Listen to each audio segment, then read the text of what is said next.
Hey everybody, this is Tait Fletcher, and this is your Pirate Life podcast, brought to you by my favorite coffee in the world and what I've been drinking all day, Caveman Coffee. You can find it at cavemancoffee.com, and there's a delicious new cold brew that's out there, and we're getting distributed all over. So if your gym or your store or whatever wants to carry that, please contact us at cavemancoffee.com and start that dialogue, and we'll get it all going.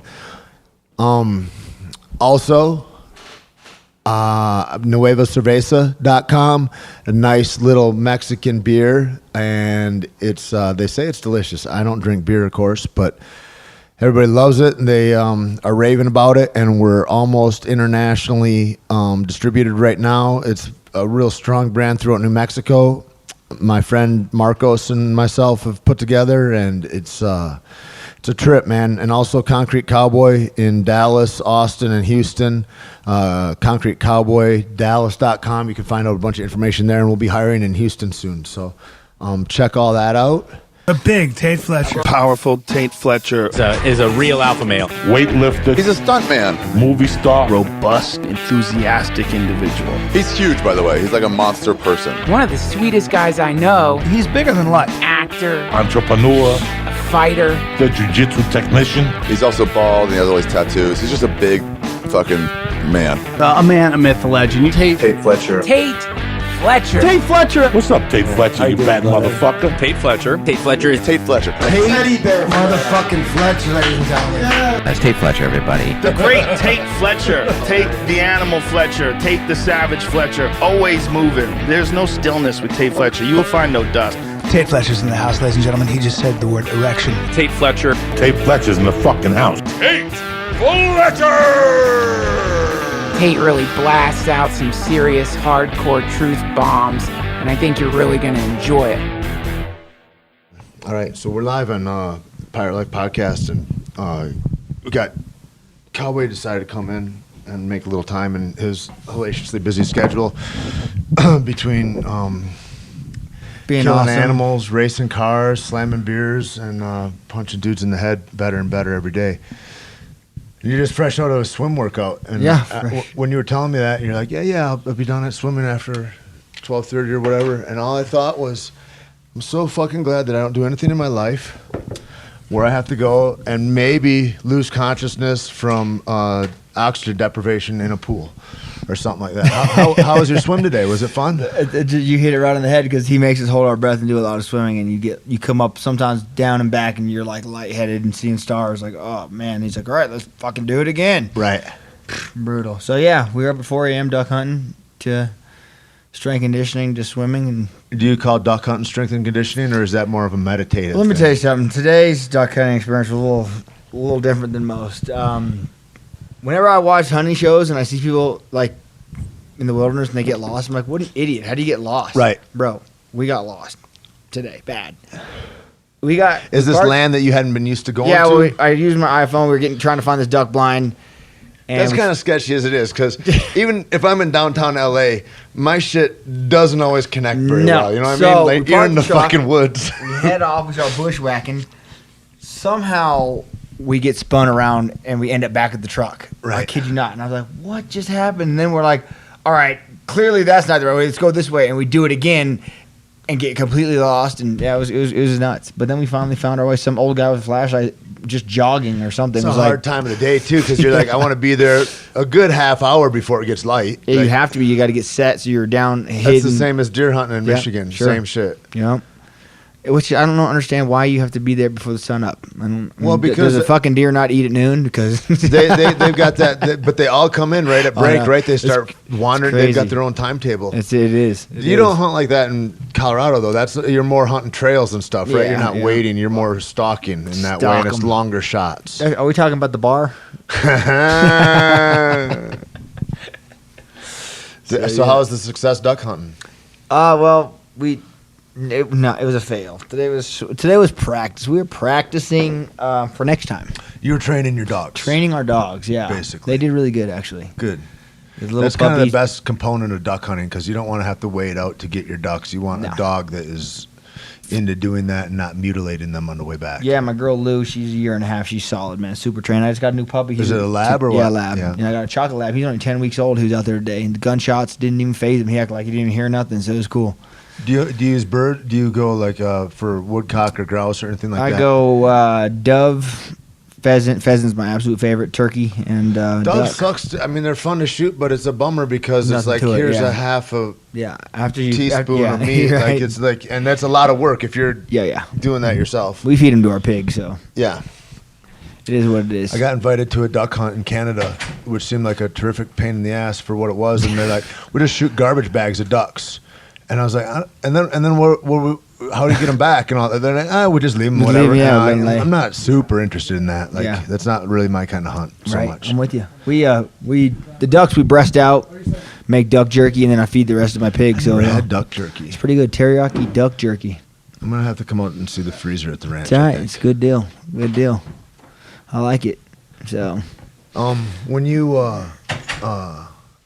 When you're done with this next fight, will you go duck hunting more? Will your activities in the off season become more pronounced, or do you stay pretty steady with your schedule all the way through? All the way through. Stay right on. Except for fight week. Even fight week, I do whatever I want. I just do whatever I want all the time. I don't care. I just.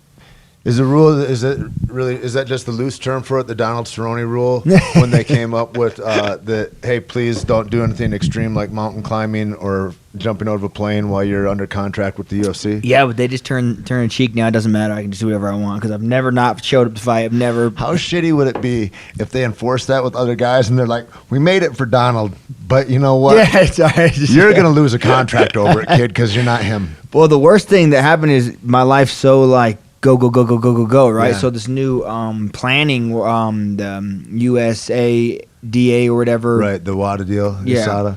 USADA, yeah, the testing. You have to tell me your whereabouts. Right. Fuck, I don't know where I'm You're like, gonna I be. don't even know where I am. I'm in the woods right now Exactly. looking for ducks. So we took off and went to Denver to go duck hunting and go to the Bronco game. So they show up at my house like, where are you? This no, weekend. I was in Vegas. It wasn't this Vegas. It was the weekend before we went to Vegas on a whim. Right.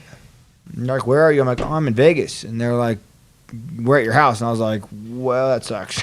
Yeah. So I got to fail. I failed my drug test. Yeah. Right?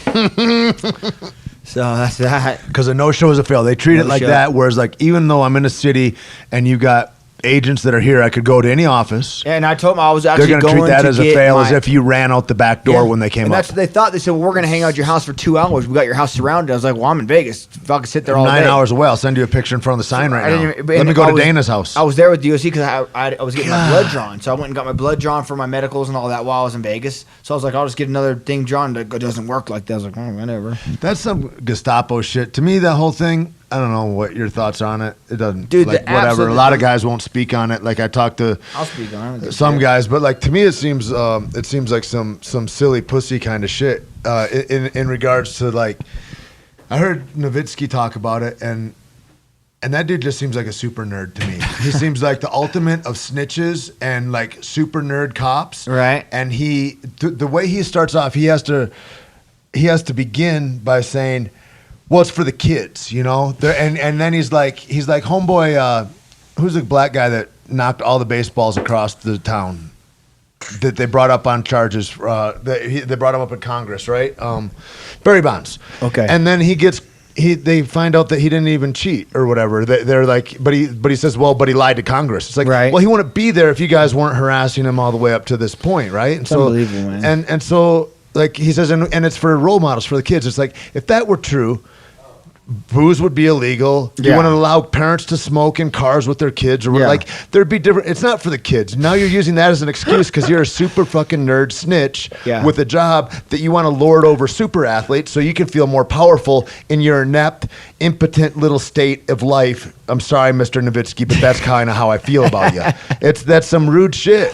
And this other stuff where they go, and maybe the bags will get guys closer to weights, but like to not have guys rehydrate properly, and to have a guy that is a complete amateur that's never been in the field before tell me what's best to Yeah. rehydrate when there's guys that have been doing it for decades. I'm not saying that we're not going to learn more about rehydration, but I do know that I'm not taking his advice. Yeah.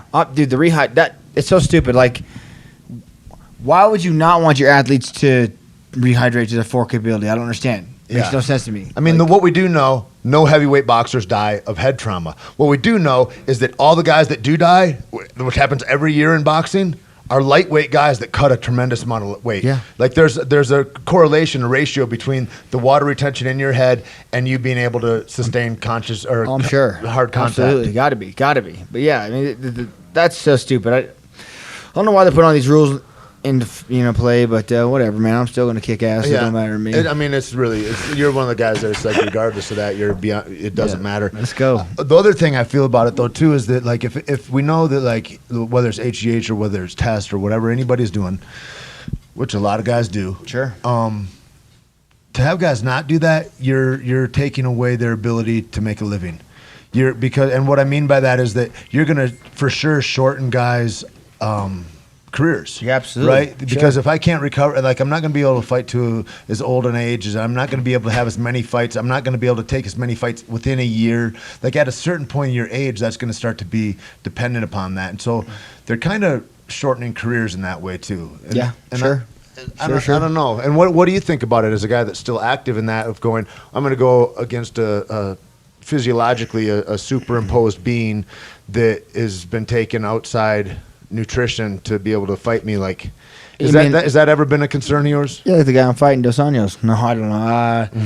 No, it never really has. I don't care. I mean, I've never. I can probably say I've never taken anything, so it never came a chance to be like, what if you can't do that all of a sudden? No, right. So I've never had that what if factor. But there are a lot. I mean, like Vitor, man, he's fighting this weekend. Like, how is he? He's one of the only guys that you look at the Vitor and then you look at the 80-year-old Vitor now, and he looks better shape than he ever was. You know, so I was like, you can just. Also, he's been active 20 years. Yeah, I mean, there's no other athlete that's been active that long, right? And so the two are correlative. Yeah, absolutely. Oh, for sure. I'm with you, man. I don't know. Fucking fighting.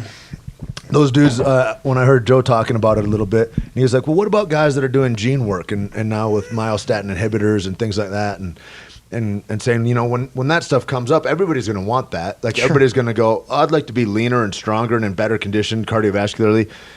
And Nowitzki's like, no, that'll be illegal. We'll get on that. And he goes, and I just started thinking, I'm like, that would mean that at a certain point, as we evolve medically, that everybody that's in the stands watching the athletes will be in better shape than the athletes. Sure, right? Sure, absolutely. Like, fair enough. It's crazy, right? When you think of it like that, you're like, that's really. So you don't want me to actually be the best that I can be, but you want it to be the best under these circumstances, which I think is mitigating the growth of sport in a way, or of evolution itself. Sure. Because you want to look like I don't know, a Nick Nolte at 70 years old, or do you want to look like Sylvester Stallone at 70 years old? I mean, that's the same age of human. Like. They look different though. That's a very good. One guy is lasting longer, better. I think longer, better. Probably still likes to fuck. All that. I want to do that. Yeah, Nick Nolte had. What movie was just in? I don't know, but I just did a TV show with him yesterday. Wow. And I just seen him in a movie. What was it? And I was like, well, he's in Warrior. Warrior was the last thing. Thin Red Line. Oh, when he was with Robert Redford recently, and they were doing a walk across Europe or something like that. There's one like that, and he has trouble moving around, I think. Dude, I'm sure. What the fuck was I? I just seen him, and I was like, wow. Anyway, watching that dude, whatever you do for 40 years, you're going to be awesome at. But, man, that dude is like and to talk to him, he's like a transcendental kind of dude. Yeah. That's the iPhone watch? Yeah, the iWatch. I like it. It seems I'm resistant to it. Why? I don't know. You never have to even use First, your phone I've never anymore. been in watches. I hate watches. But then everybody wants the bigger screen on their phone, but then you've reduced yourself to a watch. It seems like you're going backwards. The watch is so I can glance at who's texting or calling me. The bigger screen is for porn. That makes more sense, I guess. Right? Unless you're watching, like, gangbang porn, and you're like, I don't want to see great big dicks, though, and so you make them little on your watch just so you don't feel bad about yourself, I don't like to see great big dicks anyway. So. Yeah. So how's the game this weekend? It was awesome, man. It was so awesome. Yeah. Yeah, it's fucking cool. Good old Peyton, the general, man. They finally letting him just do his own thing again. You know, you can see, it's cool seeing him. You know, I felt like the first couple of games they weren't letting him call plays and be him. You know, and I felt like this game they let him. You see him out there just changing the play 3-4 times. It's crazy hearing him calling it, running up like, oh no, Omaha. No, I don't know what the fuck he's saying. It was cool, man. And the dude was awesome. You know, to meet him in person and. Yeah, I saw the pictures backstage after and all that. It was fucking cool. You don't even take your hat off for those guys. So disrespectful. Yeah, I know. And the best part was when I first went up to the man, and he was just butt ass naked. I was like, I'm gonna We'll wait for a picture for later. That's what I said. I'm gonna go ahead and let you go ahead and take care of that, and then get a picture here in a little It's bit. rad. How many guys you go up with? I met everybody. It was cool. It was Sick. awesome. Yeah, it was Nice, awesome, man. Yeah, they were all willing and able to shake my hand, and hang out, and it was fun. Nice. How many? When was your first fight? Your first Thai fight? I remember being And there've been like 20, 19? 28. I went 28. I remember being 19. My second Thai fight ever was in New York City. So I remember being I always not say 21. 20 and undefeated in all those. Is that Yep. true? Yep. That's it. So it was, I remember being in New York City, not old enough to get into the bar, had a fake military ID that we were using to run around. So it was wild. I remember we were at the Coyote Bar, wasted drunk, night before weigh-ins. I remember I was drinking Gatorades, trying to clear my head, like, oh, God, I got to... Before the fight? Before weigh-ins. Yeah, before the fight, because we just weighed in. Yeah, trying to, like, just... Same day, drinking Gatorade, trying to figure my life out. Like, oh, man, I got to go fight here in a little How did while. I get here? Yeah. I made bad choices. Yeah.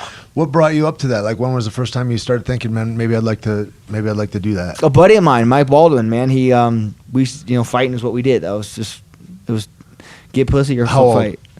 18, 15, 16. Before whenever. all that, no ideas about it. Like, Hell no. I had no idea. What else? Nothing like watching had Bruce Lee movies and going, fuck, that'd be fun. No. I was into like four-wheeling and fucking chicks. That's Yeah. like what I Yeah. that's like what Yeah. I wanted to do. Yeah, and a buddy of mine said, "Hey, you should come down and try this kickboxing thing." And I walked in the gym and we threw down the first day, and I was like, "This is the shit." Full sparring, two guys that don't really know what they're doing. Oh, dude, it was terrible. Just awesome. And now, for everyone listening, I was kickboxing before anyone knew what the fuck kickboxing was. You know what I mean? I told someone I was a kickboxer. Well, they because were, everybody's doing taekwondo. yeah, their or response was, "My whatever. son's a Yeah, 12th yeah. degree black belt," and Yeah. I'll say, You're like a 12-year-old. That seems impossible. right? So, kickboxing was. I mean, I couldn't even to find fights. It had to be like New York and then all around the world. Right. So, like finding. I remember Thai the first fights. time, like, looking for anything like that, and I went to an Aikido school one time, and I was like, any okay wrestler would fuck up everybody in the Yeah. room. I'm like, you guys are just like everybody's pretending. I remember the first time I saw somebody legit, and I got to work with them, and I was like, this is awesome. This is the Right. best guy I ever met in my life. Fucking thank you for telling the truth. So were there elbows back then? Yeah, with full rules. Yeah. Everything. Yeah, there was. Like when I started. What years did that stop in Damn, the States? I don't even know, man. I can't even think back that far. I feel like I'm so old in my fucking career now. But I remember, like, it wasn't even like you didn't even have the option to like anything else. Right. And most of it was all overseas, right? All the full rules. right. So then we'd come here, and the guys would be like, "Do you want full Muay Thai rules or just American Thai boxing?" I'm like, Right, I remember there was a choice for a minute. "Fuck you mean? What's the difference?" Like, well, some are with elbows, some are with no clinch knees. No, some I are, know, that seems some are crazy, kicks above too. the waist, and you're like, what?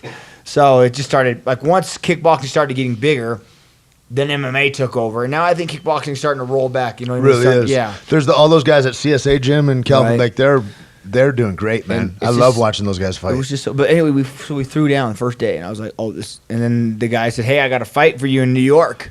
You want it? 2 weeks. I was like, sign me up. Let's rock. Now, did you know Dwayne back then? At that time, Mikey did. Mikey and Dwayne were like buds. So, yeah, I kind of knew him. I mean, I started training with him, you know. Right. But again, Dwayne never liked me. So it was like You're like a hard guy to like. I am, especially back then. So he I can't imagine. he never like put his name on me. You know, it'd be me training with Dwayne would be me walking to the gym, leading, beat bloody. That's how Right. it'd go. Him whispering, everybody, go hard on that. Go guy. ahead, yeah, fuck him up. Green light. You know what I mean? So Crazy. that was like, and then I started winning fights, and me and Dwayne started working together, but we just never Clicked we like that. We didn't like we weren't. He didn't hate me. No. But he wouldn't like call me and take me to a movie. You know what I mean? Right, So right. yeah, yep. Yep. But yeah, it's cool. I don't know. When was the first time you started doing grappling? When was the first time somebody choked you and you're like, oh fuck, I got to know more about this now? So the Ring of Fire was in Colorado, and like Huge, small regional right. MMA show up there. Huge. Everybody cut their teeth up there. And yeah, I mean, it was just like MMA started, and so this is what I remember the most. MMA started getting big with the Thai boxing gym I was in. Yeah. And I used to be like, that is so lame. I would never fucking submit somebody. Like, I'll just stand up, beat their ass. Right. And that was like my mantra that I'd say to myself, like, no way. That would never happen. That's not me. And then they gave or me... that wouldn't happen. Yeah. You think, I'm all right with my hands. You're like, how would we ever end up there? Yeah, exactly. That would never occur. Like, so the Ring of Fire, well, what had happened is another organization came and cut me off in front of the Ring of Fire the week before, AFC or something. Right. It was like a one-off. one that came and went. Yeah. Said, we'll give you $5,000. So I was like, fuck yeah. Those came and went guys. All those guys, whoever, I said, I've made $500 they kickboxing. Spend so much money. They offer so much money to try to fuck the other thing. And then it's like, where'd you go? Yeah, you're going to pay me $5,000. I'm in. And within Finn with the Ring of Fire, I said, oh, no, you're still fighting me. So my first 2 MMA fights were back-to-back weekends. Yep. So my grandfather got a hold of a black belt up in Vail, Colorado. He bought me, my grandpa paid for a suite at the Holiday Inn in Vail for 6 weeks. Talking about some serious cash. Yeah. So, and that's where I lived. Your grandpa sounds like the best guy ever. Yeah, so he's like, I need you to go up there, and this is what you need. Let's get it going. And how crazy is it that there's a black belt in Vail? Like, what is in Vail? There's like wild, that doesn't right? even make any sense. No sense. Well, he was up there snowboarding. So, anyways, we trained 3 times a day, morning, noon, and night, and all we did was like position.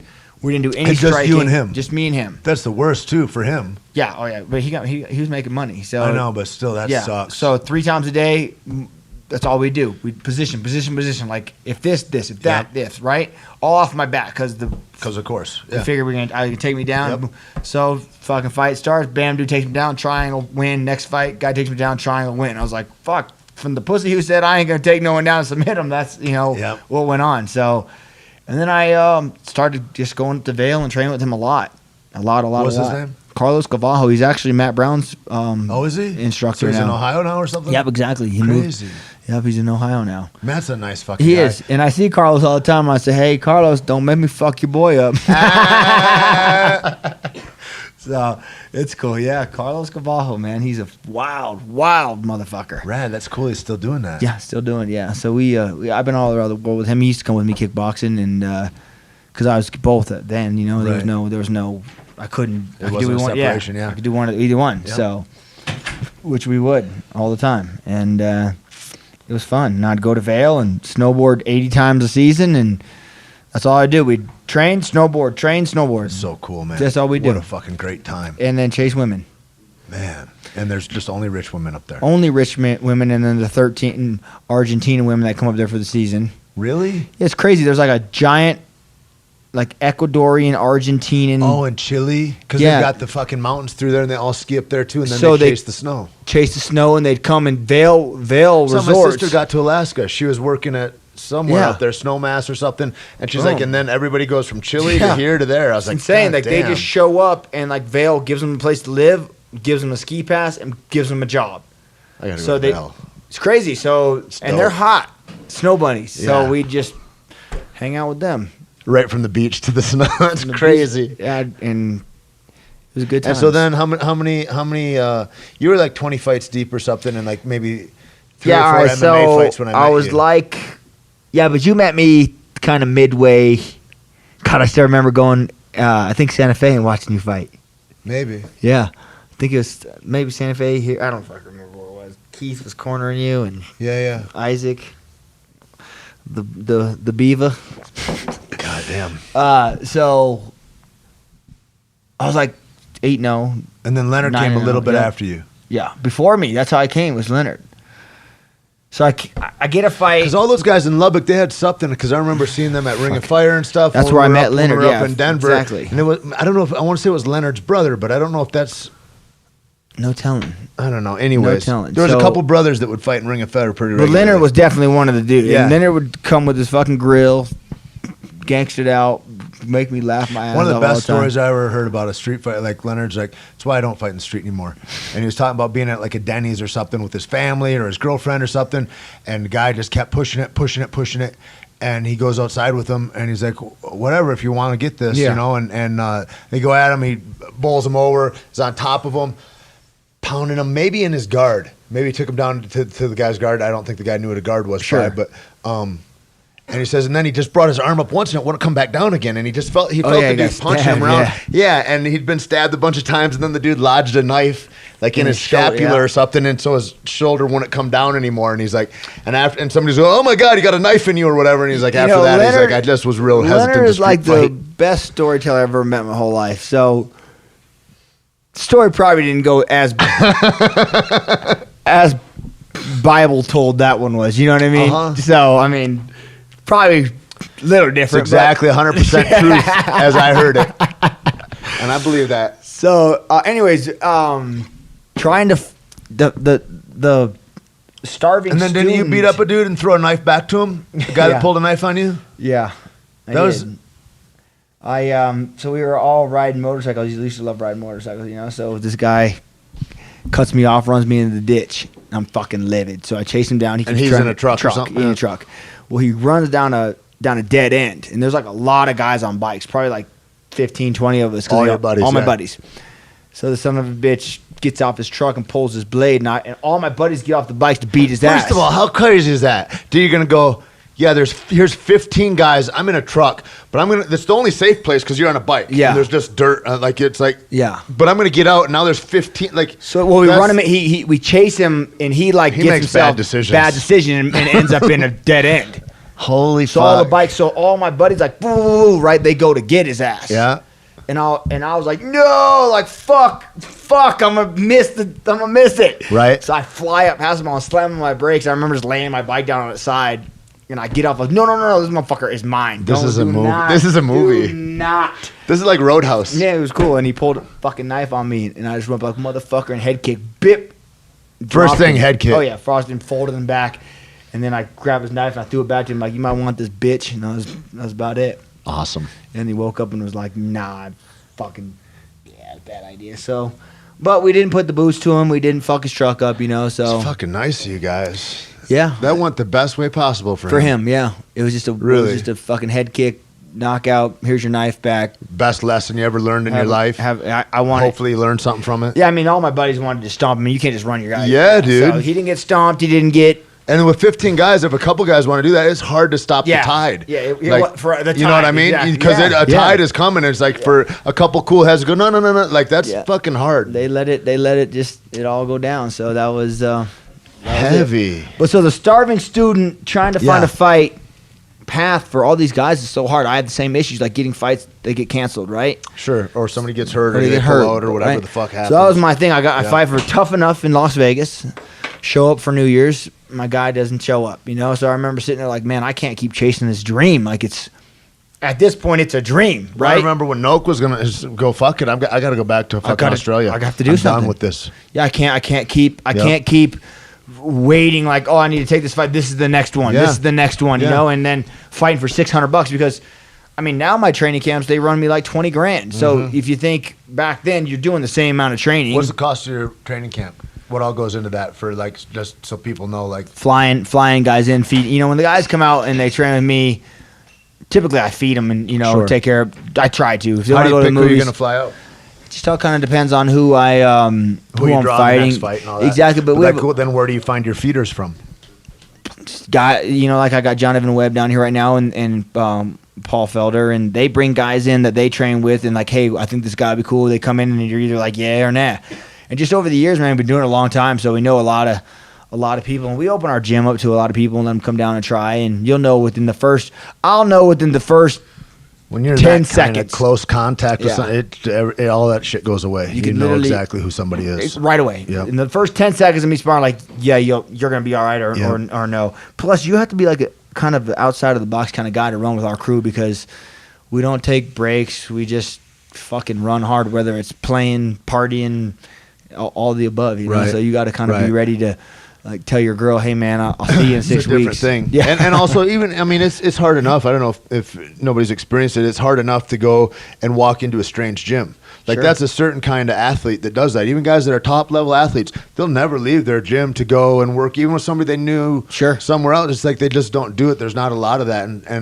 And also, though, the best fighters are the guys that do that. But the one reason I think guys are hesitant is they get used to what they are, and so they're in their comfort zone is a huge thing. But the other thing is, like, people are afraid of being, which is always fucking interesting to me because people get afraid of being like a traitor to their school. Yeah, sure. And they don't want to be a ship jumper. That's super duper honorable. But, like, the thing is, it's so cool is, like, that I talked to Keith about it a lot, that like you're so upfront with whatever you've done, and you're like, no, this is my flag, and I'm just over here fucking going to there, and the authenticity that you carry as an athlete is so huge, and it really shows guys, because there's a bunch of dudes that could be doing the same thing. They're like, well, Cowboy does that. No, motherfucker, he walks different than you, and if you can't discern the difference, then you're probably chump change anyway. You know, it's cool, man. It's been cool to watch. Thank you.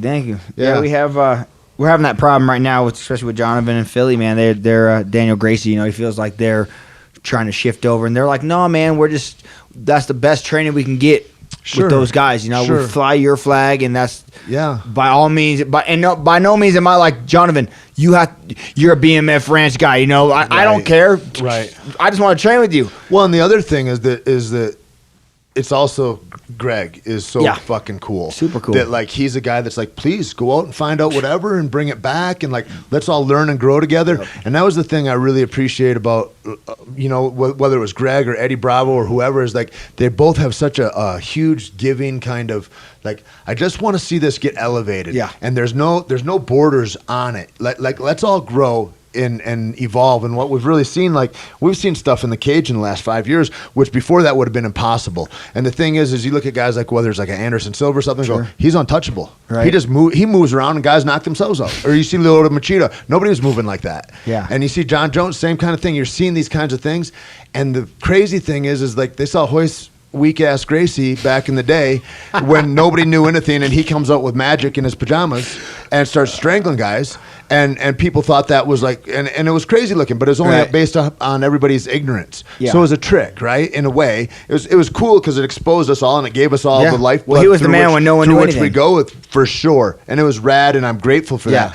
But the fact is like, now it's like everybody knows everything, and you're still seeing guys evolve in a crazy way. And so that means that in 5 years from now, whether it's John or we're already seeing it with Anderson, Lyoto, they couldn't, like in 5 years from now, Lyoto Machida, Anderson Silva might not be able to compete in the UFC. Sure. It will have evolved so much. And that's a crazy thing. And that only comes from guys coming from different places and being able to raise the level of. Well, there's like 4 and 5 year old kids training right now. Yeah, yeah. Dad is holding pads for them. Yep. You know what I mean? And how was it shooting a pterodactyl? Was that kind of cool? So good, man. I bet.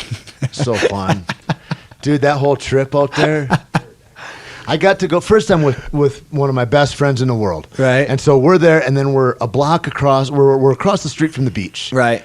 And then they don't pick us up to shoot. So are you in Hawaii? We're in Hawaii. We're in Waikiki. And so me and Keith are staying. I forget what the hotel is. But we're there, and then a bunch of our other friends that were stunt dudes. We don't want to plug them because they're not giving us free room. So. But then all the dudes there, I get so dark, and like that all the guys are like, "Hey, bro, what island are you from?" And, and then Keith is this like just milky white monster walking around, and they're like, let us teach you to surf." Right. And so we surf every morning. And then we go to film for 12 hours, and then we go home. We get up every morning and surf. And so for like 30 days, we did that, and it was fucking rad. How weird is it? And that was I got paid to do that. Yeah, pretending to see dinosaurs. Is it like hard? Like, good. Do they put something there, or is it just like looking into this? That was like a green screen deal. So I'm in the helicopter, and it's literally like that white screen, and they're like, "There's the X, and that's where you're gonna shoot," and you're like, "Okay," and then you come up and They make it look so real. It's so dope. They're so good with all. That was a good fucking movie, man. I would say that's my favorite Jurassic Park. It was really good. Yeah. Yeah, the first one I saw, and then the second one looked super silly to me. And that guy dude's like, I'm the alpha motherfucker. This was great. Right, boys. Right? Yeah, that's cool. And all those guys were so cool. Chris Pratt was super dope, right? And that dude Vincent D'Onofrio, I've always been a fan of his. Like, you know that his first job. He told us, we rode in the helicopter with him for a while. His first fucking job was Private Pile in Full Metal Jacket. Really? Yeah, and so that was his first acting job ever. Was like this, but I guess he was a Broadway actor before that or something. Like he's a for real actor. Huh.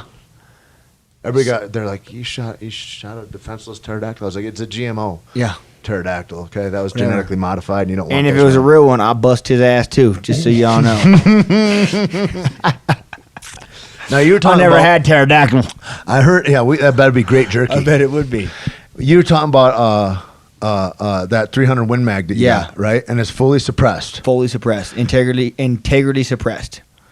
but it No, still 300 has blackout, not a win mag. Oh, okay. Rogan said win, and I was just like, yeah. I didn't. It's a 300 blackout, and then we also have a 223. which would not be able to be silenced because that breaks the sound barrier. Oh yeah, and it will crack. just when we were out there shooting it, like the guy Keystone Armory came out, and he was like, I want to put you through like a little thing, just so when people, because you have the YouTube, so you can educate. You got people. the YouTube. Of course, everybody's an commenters. expert out there. So they want to tell you blah blah blah. So we are shooting supersonic rounds, which are breaking the sound barrier, so your crack is loud. So we put supersonic and then subsonic, alternating in the same clink clink clink clink clink. It literally all you hear is the action hitting.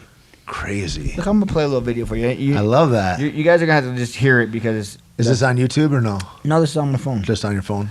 Yeah, it's just on my phone here. It's my girl shooting it. So That's so dope. yeah, so this is her shooting the 223. Right. Supersonic All you hear rounds. is the gong. All you hear, That's right? That's the wicked. dong, her hitting the. Right, it's crazy. Yeah, that's great. Insane. I got a friend of mine. He was a Force Recon guy, and then he worked for Blackwater for a while. Yeah. And there was a guy trying to sell him a suppressor for his 45. For his Right. and he was like, no, I don't want that. And I go, why don't you want that? He says, well, because if it goes crazy, I'm going to be loud anyway. It's going to Yeah. be loud, right? Yeah. And he says, but if I just get mad and I just want to, he's like, it's just too easy just to walk through life and funk. And I was like, you think about that differently than I do. But Yeah, I mean it's so cool. So, everyone always talks about gangsters doing drive-bys. I wish a motherfucker would come by and do drive-by. I'll fuck your whole block up with it. No one even know. yeah, I don't even gotta be It'll loud. be quiet. Don will come up in his Prius. It'll be all, everything will be silent. Yeah, right, Engines, everything. Yeah, come up in my electric car. I'll be in drop my a couple Tesla, rounds.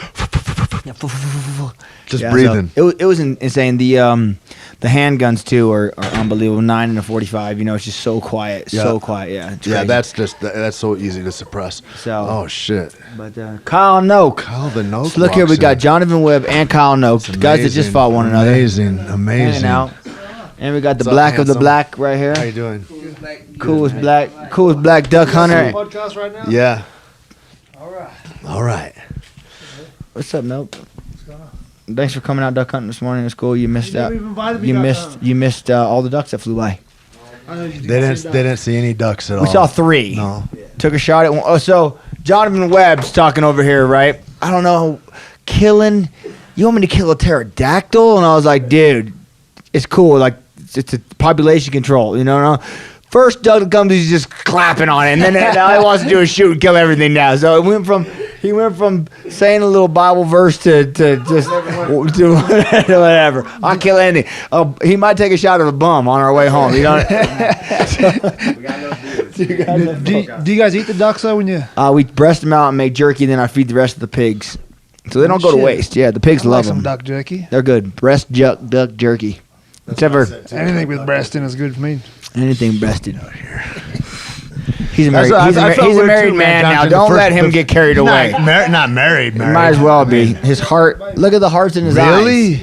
Oh, we'll talk Yeah. about that tomorrow. It's a whole nother crazy. thing. Whole nother thing. When was the first time you killed an animal? How young are his shorts he's wearing right now? What is going on He with killed, those he things? killed something to get those. He did. That's Australian rules right there. That's Australian Wow. rules. Kyle Are Noak those is wearing Brazil- are some those kind Brazilian of a swim cheddar trunks? print, but camo. He's trying to bring a roughness to the gayest shorts you ever saw. And by gay, I don't mean in the good way, Yeah, where a if you- couple fellas are just having fun. I mean whatever degrading thing you could say about those shorts. I mean, No, they have cold brew here. I don't know. Maynard's in the back. Maynard can help you with any coffee needs you got. Whatever you guys need. And there's some cold in that big white fridge. I think in the door there's some cold brews in little cans like this. If you're interested. Yeah, sure. When was the first time you killed an animal hunting? I was young, super How young. old? Like 12, 9? I think hunter safety rule is 9.5. So yeah, right. Right then. You were 3? Oh no, yeah, I went out with my dad.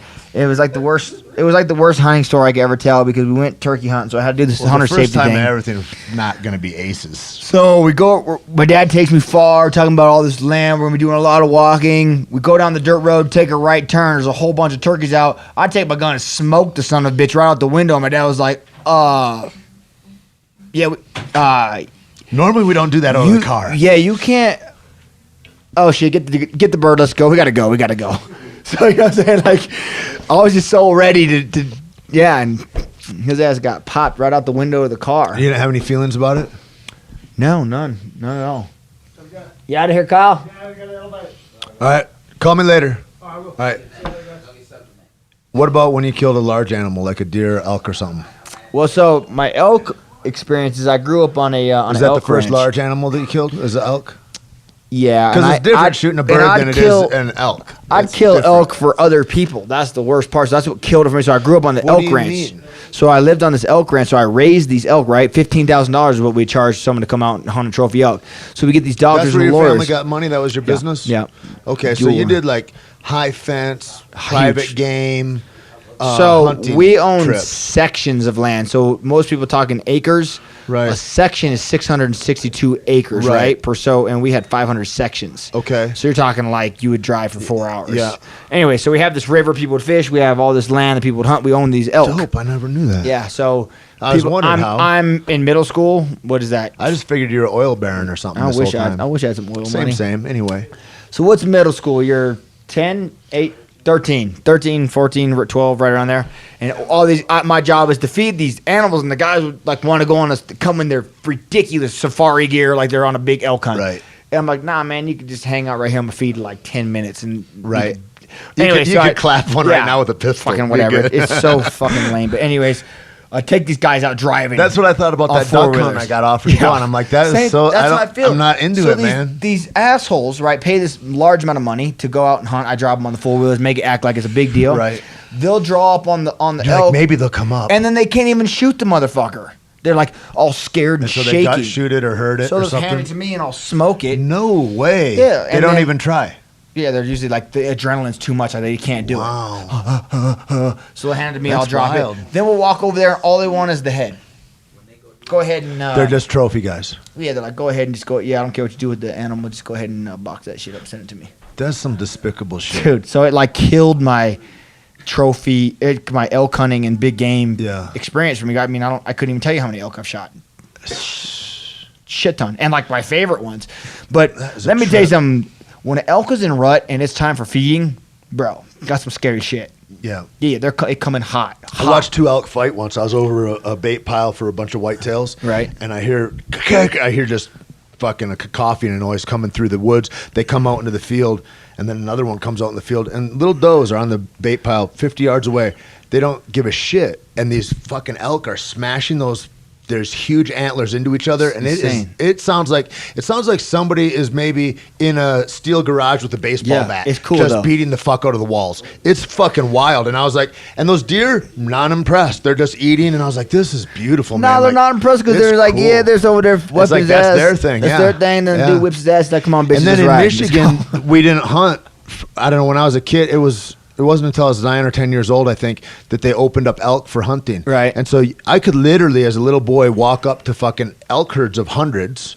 Yeah. And they'd have sentries posted out. They'd have like younger Right, sure. males. And you could walk up within, 20 yards of them, and it was no big deal. They didn't give a shit. Yeah. Oh, yeah. And then the year after, it was almost like, you know how like when a school of fish is going and then they all turn at the same time? It's not like one led that or flocks of birds. And you're like, how the fuck do these Well, because animals they opened the draw there, Dude. and then they seen homeboy get smoked, and like It took one, and then everywhere else, they were as skittish as whitetail. Oh yeah, oh yeah. It's like it's weird. I wonder, like, everybody Yeah, talks come about out- humans are at the highest point of that, but I'm like, consciously, it feels like those animals that communicate on those kinds of levels, that's some telepathic shit. That's a whole different kind of deal that we're outside of, and I don't know why that is. I feel like our ego separates us from real communication with each other in that way.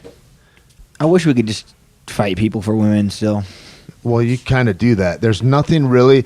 I try to tell people what that's like, and I'm like, it's like you're maybe Nikki Sixx in Motley Crue in 1989 touring is what being a fighter is like. If you're in Vegas on you fight are weekend. so wrong, bro. You know how many beautiful women come up to be like, "Oh my God, Cowboy, my boyfriend fucking loves you." Dude, at the same time, you know what? Whatever. How many dudes have you had come up and be like, take a picture with my girlfriend. Yeah. She loves you. Listen, I'm going to go get drinks. Whatever. I'll be back in a little while. How many times? I won't even ask it because you're a goddamn gentleman. But it is fucking crazy what happens to people, right? It's crazy. I've seen shit that I was like, that's amazing that this is acceptable. That not only acceptable, that's what you're hunting right now, dude. Yeah. It's wild. So I'm with anyway, you. whatever. But just think if you could just beat your ass, take your girl. Think how many less pussies there'd be in this world. That's what Sonny Barger said though. At one point, he was the guy that founded the Hells Angels. Yeah. And they said, "What do you think about gun control and gun laws and stuff?" And he says, "I think an armed society is a polite society." Yeah. He's like, if you don't know who's got a gun, you're careful about whose toes you step on. Because anything could happen. He's like, and just people are careful and they're more aware and they're gentlemen. And he says it's just not like that. People think there's not going to be I always see that like whenever I meet the biggest dickheads that I know, like real cocky dudes, I'm like, you've never been punched in the mouth, probably. Never. And usually that's the truth, right? Is like that's a dude that's never felt the consequence for being a cunty person. Yeah. And people need to feel that, man. You gotta feel the struggle. Not at even some point. a gun love. It's just you should be able to fuck somebody up. Oh, you dude, want to road rage with me? I should be able to beat you on. That'd be your last road rage experience. I'd drive that Mini Cooper around. Yeah. Dudes are so trip out when I pop out. I'll stop in the middle of the highway. I'll be like, which kind of way we want to go here? Yeah, I pulled the bus over. I pulled my big ass RV and got off the door. And my door's on the other side, so I got to get out the door and walk all the way around and say what's up. Yeah, and people are always less interested when they see you. Oh, they're like, oh, I thought I was just flipping you off and it was going to be great. So one time I was on my motorcycle again and a guy cut me off. So we pull up to the red light. Well, I pull up next to him and he wants to talk shit. So I throw my kickstand down. The little bastard decides he's going to rip his zip up Jeep window on me. So he just got throttled right through his little zip up window. Yeah, I said, I bet I could get through that. No problem. Like I punched through guys' gloves before. This little plastic window. It's just funny. As soon as I walk up, he's like, zip, zip, zip, zip. I was like, oh, that's your... Yeah, that's the defense. That's it. It's weird that they feel like they want to get safe instead of get out, too. It's like, you got to watch what you say then. That's if you're not prepared for that. That's the bitch in you, the I inner feel bitch. like, though, also, it's a responsibility of the people. I don't know if it's a parenting problem or what. I didn't get it through my parents, I guess. But, like, there's something wrong with people that don't want to become physically as adept and able as they can be. It's like if you don't want to learn how to take care of yourself in all different ways, it's almost like you don't, like I've got this amazing mechanism and I don't want an owner's permit for it. I don't even want to know how this thing works. It's like if you don't want to move more beautifully and ferociously through life, there's something fucking wrong with you. Like that means you're a greeter at Walmart. Like enjoy that. We need that too. But like you're in a different caste system than the rest of the humans. We literally just talked about this on the way down to the gym this morning because on my thing, the world's scariest haunted house where they can touch you and do all that shit, right? Well, we brought it to another level. Like, dude, we should do something at the gym where we like come in and like kidnap people, right? I think normal society would just let you kidnap people, like they'll just surrender. I said if we came in and tried to get Greg or any of the guys at the gym, motherfucker, it's going down. Yeah. You're not just gonna walk in and you're there for the night. Yeah, you're not just gonna come in. So we were like, maybe that's not such a good idea to try and kidnap Greg and give him like a scare, you know? Right. So it's just we ran it, but There's this some modern. you can, some people you can't. Yeah, regular people you can get away. Go You're into like, Greg's freeze, house. mother, get down, and they're like, okay. Go into Greg's house at night and see what happens. Yeah, right. That is a wrap. You'll be a silhouette in the door and you'll drop there. So, that's what I was thinking about. I ran into you were in Denver, but I ran into Joey Saturday. Yeah, and I was like, how'd it go, man? Because he was going to become a cop. And for those that don't know, like Joey Villasenor is one of the guys that was on the front end of making MMA happen for Albuquerque and for New Mexico, and really one of the base pillars for Jackson's MMA, and a great athlete. And then he, what he's going to do afterwards, and he decides he's going to be a cop. And who better to be a cop than a guy like that? Like, and also, I mean, I remember fighting in Hawaii, and Joey was there cornering me, and I was gonna fucking smash these guys and just drunk and loud in the bar, and it was the night before the fight and all that. And he goes, the good times. He goes, dude. He says, I'd way rather buy these guys a beer than have to beat them up. Right. And he goes, you don't always have to go this way. And it was one of the nicest things I'd ever heard. I was like, I really heard him, man, because he was a guy I thoroughly respected. Mm-hmm. Anyway, he could temper himself and go through that and like think things out. They told him no on the psychological eval because they said your history as a fighter could come into play if you got sued later or something like that. So they wouldn't let him be a cop. He failed his psych. Like, that's the guy that's the most adept at using his body and also he's measured in all his responses. It's not like he just goes through fucking people up at the mall. Could you imagine the guy that says, take your badge off and see what's up? Oh Left my foot is God. like, yeah, all right. Well, and also then I thought about the difference of like if a dude grabs you that doesn't know what they're doing and they want to arrest you, and it's like, you want to respect that because if it goes south, maybe you get shot or whatever, Yeah. right? Like, I don't like the idea of anybody trying to take my freedom. That's why I want those guys to be trained. I want them to be judicious. I want to know I'm going to be safe, that I'm not going to get fucked up when I Right. get handcuffed. That's happened before. But like, if a guy touches you that doesn't know what they're doing, you know that right away. It's just like knowing if they're cool to train with or not. You know if a guy, and so if a guy doesn't know, I'm more prone to resist them. Right. Because I think that maybe I could get hurt, and I want to be careful. If a guy like Joey grabs you, you're like, oh, this is going to be safe no matter what. Yeah. Like, I'm okay. Like, it's like, I'd much rather have that guy handcuffing me. Not that I'm into getting handcuffed. Yeah. But it's fucking crazy. It is a crazy world we live in. Sure. In that way. Are you still just doing? People were asking me before. They go, does he really drink beer after weigh-ins? Yeah, absolutely. I go, I don't know that for a fact, but I would say absolutely. I'm 100% sure that he likely does. Yeah, I do. Absolutely. And then they said, well, I heard that he just eats whatever and he's not really great with his diet and this and that. I go, listen.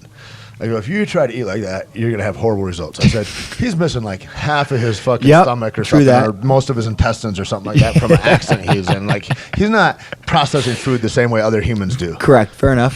Fair enough. What was that from? That was A dirt bike, yeah. I wrecked the four-wheeler out racing quads, so bad wreck. And yeah, that's true. I only have half a stomach, so different rules apply. Different rules, yeah. I'm missing like 50 feet of intestines and half a stomach, so which is also why the UFC is granting me permission to use IVs. So really, I can't rehydrate the same probably rate. good since you're failing your drug test because you're out fucking around all the time. Failing drug tests. You can't just be at TD's or wherever it is or the Rhino. Can you fail from alcohol or no?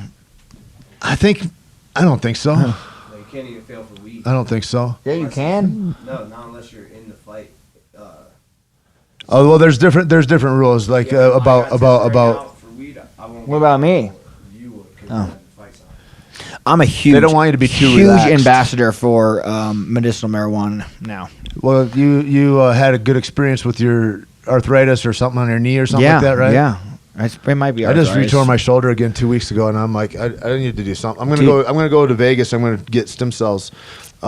Just put a little marijuana on it. You'll be good to go. Rub a little weed on it. You're good. It's like rub dirt on it, right? That's like that whole shit. Like rub a little dirt on it, you'll be fine. You're like, I don't know, I can see my femur through my leg. No. Rub a little pot on there, you'll be good. Use a little CBD oil. But the CBDs they can make like without weed too, without THC. Yeah, so there's somebody here that does that. I haven't found it only CBD, but usually it's like 50-to-1 ratio, so you don't get a guy. high and from you know it. him too. Yeah. Yeah. All right. Yeah, he's married to somebody at the gym. Okay. Yeah, man. But what'd you get when you rubbed it on? You get a little high, or Well, not? if you eat the oil, there's like they make a dropper. I mix it in my coffee. Yeah, I just eat the dropper. Then I had Bam Bam and Jonathan Webb at my house, and they ate all my fucking weed. So I didn't. So they ate your medicine. You were sick, and then they ate your medicine. That's the worst. Yeah, that is fucked up. It's funny. John just says, "I hope my mom's not listening," which is funny because like an apex predator, and then he's worried about mom thinking that maybe he got high on marijuana, which is hilarious, really. And didn't even pay for his own marijuana, and snuck and stole somebody else's. Snuck and stole, like a thief in the night, kind of. Allegedly, I don't know. I don't want to start anything with his mama, so we don't want any trouble there. Yeah, we need to just legalize weed everywhere. I think they legalize Prostitution everything. and weed. Everything. Heroin, everything. Crystal, I don't give a fuck. Make it all legal. Everything. All right. Everything. Rogan always makes that argument like, oh, well, they're doing so well in Denver, taxing it and this and that. And I'm like, the fact that it's illegal is the tax. Yeah. Because like if you're the only one smoking pot and they get to tax you, that's awesome. But if they want to tax all of us, you make it illegal and go, hey, look at these scary junkies in the street. And then they take tax dollars from us. And then that goes into prisons. That goes into DEA. That goes into cop-funded programs. That taxes all of us. That takes everybody's money. They want it illegal, brother. Like of course it makes sense, but the government's not looking for humane examples of how to help. So you're saying they people. could probably make some pretty serious meth if Can you imagine if they got Upjohn Laboratories or whatever, and one of those guys? It wouldn't even have to be like battery acid and shit. It'd be like that's what I said too. I go, listen, you silly fuckers, all these potheads they that I know, they wouldn't smoke their teeth out of their fucking heads. Maybe all those guys are all like, yeah, I can't wait, pot's legal, yeehaw, big success. I'm like, now you're out of a job, dummy. Yeah. Like now you don't have any job. And now also, as soon as those pharmaceutical companies could start making weed, you'll see the first weed death. They're going to fuck it up for sure. They're going to make it highly addictive and they're going to kill motherfuckers. You wait. And then they'll blame it on you. They'll blame it on the home grower. And the home grower, they'll say, well, this isn't regulated. And so now they'll get Mama America, whoever's in Iowa, and like, I don't know, I'm afraid of it. Next week she'll be on it because she don't mind taking fucking Oxycontins right now. Right. And, you know what I mean? It's crazy. They just feed on the dumbness of folks. True that. When's your fight? The 19th? December 19th. In Florida? In Florida. I'm going to get a ticket, Cowboy. I'm going to go to Florida. All right. I'll be there. I want to see that. I got the best seat in the house. I got to win this. That'll be pretty good. I got to win this belt. You do anything different for your training right now? No, I'm going to tell Dana that I don't even really want the real belt. I just wanted to make me like a belt buckle belt. Like a rodeo belt. Yeah, like a rodeo belt. You can't say like a belt buckle belt. You got to say like a rodeo belt, because a regular American belt buckle belt does not look anything like the belt you want. You want I could a even big, say huge dinner plate with a beer opener on it. Sponsored by Budweiser. Sponsored by Budweiser. Yeah, Budweiser on the top, Harley Davidson on the bottom, and the That's UFC it. in the middle. It's in a big ass diamond. And then you're like, listen, when I retire the belt, somebody's gonna have to wear this. They don't get the regular belt. Sorry, I changed the rules again. That's it. So that's what I want to do. Do you are you changing your training in your sparring, and when you fly guys in, when you fly in strikers, do you train hard, follow through, and look for knockouts when you're training? Well, if you ask me if I'll head kick knock out one of the guys at my house, the answer is no. But will I head kick one of the Russians in Jackson's? Absolutely. Right. So if that cleared it up for you. There's guys that you go full bore with that's different. Yeah, absolutely. I don't even go full bore. I'm like a tippity-tappity until you want to turn it up. Depends, yeah. Yeah, and then you want to hit that's boil. round to round dependent. Yeah. You want to go boil, let's boil. Yeah. So, but yeah. And the guys I bring up, they know how we play just fine. So, yeah. Oh, yeah. Timing and, yeah. I remember somebody asked Keith that one time, and he goes, what do you think? I go, I don't know, we go like 100%, but don't turn it over, kind of is like the idea. Yeah. Do you find that is a detriment in a fight going up to it, or do you, like, as far as not following through all the way? Oh, no. Not at all? Apex alpha male, shit. The killing's there. Yeah. Yeah, I got no problem with that. It's easy. That's the easy part. What's the hard part? Fuck sitting here waiting till 6 weeks from now. It's easy to get in a street fight. It's Yeah, hard I'll to go dust fucking that have a real motherfucker fight. right I now. know, that's the thing, right? If somebody just jumps out of the car, everybody knows how to go That's what right I mean. now. Yeah, it's all the thinking and the waiting and the fucking. That's what It's people the think. Too. They're if-I's like- and the maybes that get one you, of the man. funniest things is people look and they what I guess the difference with what people looking at fights see versus what I look at fights as. You know what I mean? It's Sure. like they all look at fights and they're like, oh, all those, you're fucking this, and they have ideas about what it all is. And then I'm like, if you could see inside everybody's head before they go out, or even weeks going out, like those are all the fights. When you go out and tap gloves, that's freedom. Yeah. You know what I mean? That's the freedom. Like up till there is torture, man. Yeah, bro. Like it's the worst. So I mean, the last week and the if-I's and the maybes, did I do enough? Did Right. I? That's the hard part. And then if you hold back and you don't let it all loose, like, am I being too careful while I'm here, kind of thing. Mm-hmm. I heard one of the smartest guys I ever heard talk about that particular thing was Nick Diaz. Yeah. And he said everybody tries to avoid the fight on fight week, and they try to go to movies or they do this or that and try to not think about it all. Sure. And he says, but then what happens is on the day, fucking boom, it's here. And now you're adrenaline, now you're fucking pumped up to a fucking 100 on your adrenaline. He says, I try to keep it fucking 45 to 60 all week long. And I'm always thinking about killing them. I'm always thinking about fighting. The fight's always there. He says, so then there's not a big jump and they in any of my glands. And I thought that makes sense, man. That makes a lot of sense. To fight at any second. He might be at 90 fight. All the time. Maybe just relaxed, smoking a joint. Just got done with a tri-marathon or whatever the fuck. And and while he's running, he's like, if that dude passes me again, I might fuck him up. You know what I mean? So yeah, man. Never know. I like those guys. Those guys are cool to watch. Absolutely.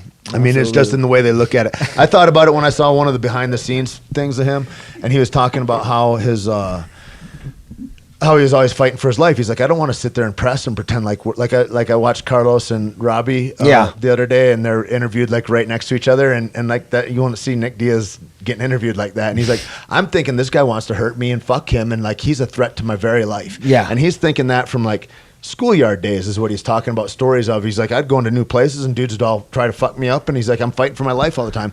And I thought, if he were more mentally well, like if he got into a place in his mind where he's like, I'm comfortable with my past and who I am and all that, I'm like, he might not be as good a fighter anymore. It might take a lot of that away, because that like all of the stuff that goes into making up different fighters is different, you know? Yeah, hell yeah. I think of that story you tell when your grandma's yelling at you, cage side and shit, and all, like all the different stuff, you know, is. Yeah, fuck yeah. Gangster rap. Well, thanks for coming, man. I don't want to keep up any more of your time, but I appreciate it. I appreciate all you guys coming out. Thanks for waiting, boys. And we'll talk again soon. And we will. I'll see you on the 19th. On the flip What else? side. You got sponsors and shit to talk about or anything? Everybody knows already. Caveman Coffee. He drinks Budweiser and Caveman Coffee if you pour it down his throat. You know what I mean? All right, man. No, it's good. So I'm happy. Thanks for having me. Appreciate it. Yeah, just me living life. Stay black. We'll talk Stay black, baby.